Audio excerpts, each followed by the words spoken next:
Kama unasumbuliwa na kesi ambazo nitazielezea hapa, jua moja kwa moja utashindwa kabisa kutoa mbegu ambazo zitakuwa ni bora, na kama utatoa mbegu basi utatoa mbegu ambazo ni chache sana.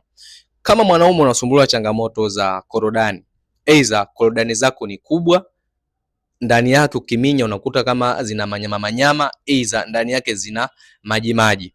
Na kama una changamoto ya korodani, aidha kwenye mishipa ile midogo midogo ambayo imeshuka kwenye korodani zako unapata maumivu makali, na pia kama korodani zako unaona kwamba zimevimba, yani zina uvimba ama zina vigololi, kwa sababu kuna gololi zinakuwa mbili ambazo ni korodani, na unaona ndani ya korodani moja kuna vigololi zaidi ya hii gololi ya kawaida. Kwa hiyo ni kesi ambayo inakuonyesha kwamba mwanaume, yawezekana ukatoa mbegu ambazo ni nyepesi, yawezekana ukakosa kabisa mbegu, na hii imekuwa ni kesi kubwa sana ambayo inasumbua maelfu ya wanaume wengi. Sasa suluhisho ni moja.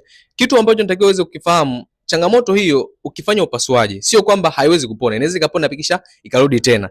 Kitu pekee ambacho inatakiwa uweze kukifanya, dili kwanza na mfumo wa tatizo lako. Inawezekana ni changamoto ya hormones ambazo inabidi uweze kuzirekebisha kisha uweze kutoa mbegu ambazo zitakuwa ni nzito. Lakini ukipuuzia hivi vitu ukafanya vile unavyofahamu wewe, kumbuka kwamba baada ya muda itarudi tena, na ikirudi tena utakuja kulaumu kwamba nimetumia dawa nyingi lakini hazijanisaidia. Kitu pekee ambacho nitakiwa uweze kufahamu, hakikisha unadili na mizizi ya tatizo lako.